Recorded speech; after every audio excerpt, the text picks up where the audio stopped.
There was a man who woke up every morning with the same heavy feeling in his chest.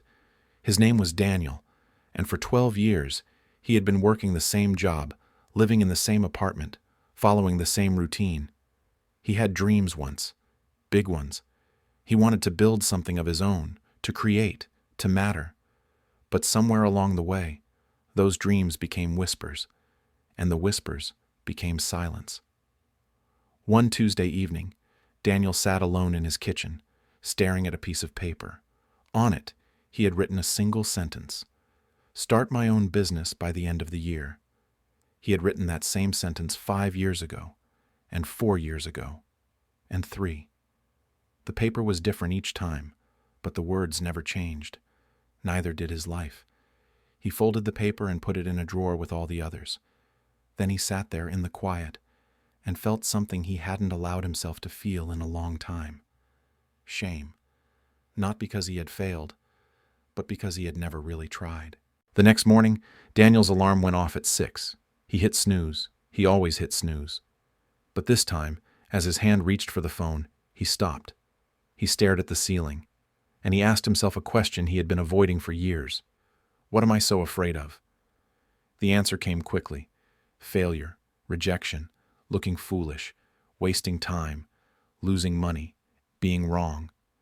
The list was long, but beneath all of it was something deeper. He was afraid that if he truly gave everything he had, and it still wasn't enough, then he would have to face a truth he couldn't bear. That maybe he wasn't special, that maybe he didn't have what it takes. So he had protected himself by never fully committing, by keeping one foot out the door, by trying just enough to say he tried, but not enough to really find out. Daniel got out of bed that morning, but he didn't go to work. He called in sick. For the first time in 12 years, he lied to his boss and stayed home, not to rest, but to think.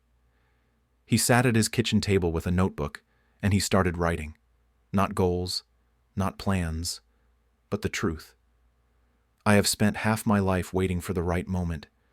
I have spent half my life preparing to be ready. But the truth is, I will never feel ready. I will never feel certain. And if I keep waiting for those feelings, I will wake up at 60 with the same regret I feel now. I don't want that. I'd rather fail trying than succeed at nothing. He read those words back to himself, and something shifted. It wasn't confidence. It wasn't courage. It was just a decision. A small, quiet decision to stop negotiating with himself. The next day, Daniel went back to work. But something was different. During his lunch break, he didn't scroll his phone. He researched business licenses. After work, he didn't watch TV. He called a mentor he hadn't spoken to in years. On Saturday, he didn't sleep in. He woke up early and built the first version of his website. It was ugly. It barely worked. But it existed. For weeks, nothing happened. No customers. No traction. No signs of success. His friends asked what he was doing, and when he told them, they smiled politely and said, "That's cool." But their eyes said, "Good luck with that." Even his mother, who loved him deeply, asked gently, "Do you think this is the right time?" Daniel felt the doubt creeping back. Late at night, when he was alone, the old voice returned, the one that said, "See? You're wasting your time. You should quit now before it gets worse." And part of him wanted to listen, because quitting would feel like relief. It would mean he could go back to the comfortable numbness of routine. No risk, no failure, no pain. But then he remembered something. He remembered that the feeling of regret was worse than the feeling of failure. He remembered that every person who had ever built something meaningful had gone through this exact moment. The moment when it felt pointless. The moment when no one believed. The moment when quitting seemed logical. And he realized something profound. Pushing yourself doesn't mean feeling motivated all the time. It doesn't mean having clarity or confidence or support. Pushing yourself means doing the work when every part of you wants to stop.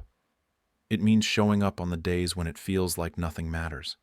It means continuing when there's no applause, no progress, no proof that it's working. So Daniel made a new rule. He would work on his business for 1 hour every single day, no matter what, even if he was tired, even if he had a bad day. even if it felt pointless. 1 hour. Non-negotiable. Some days, that hour was productive. He made sales calls. He improved his product. He learned new skills. Other days, that hour felt like pushing a boulder uphill. He stared at his computer. He doubted himself. He wondered if he was delusional, but he still showed up. Months passed. Then a year. Daniel's business was still small. He wasn't rich. He wasn't famous. But something incredible had happened. He had become someone he respected. Every morning when he looked in the mirror, he didn't see the man who had spent 12 years hiding from his potential. He saw someone who tried, someone who fought, someone who refused to let fear make his decisions. And then, slowly, things started to shift. A customer left a glowing review. Someone shared his product with a friend. A small article mentioned his business. It wasn't massive, but it was real. And it had only happened because he had refused to quit during the months when nothing was happening. One evening, 2 years after that Tuesday in his kitchen, Daniel sat in his small office and looked around. His business was growing, not explosively, but steadily. He had hired his first employee. He had paid off his debts. He had options now, opportunities. But more than that, he had something money couldn't buy. He had proof that he could set a goal and achieve it. Proof that he was capable of more than he had believed. Proof that the only thing that had ever been holding him back was his own willingness to push through discomfort. Daniel pulled out his phone and opened his notes. He scrolled back to the entry he had written 2 years ago, the one where he admitted he had been hiding.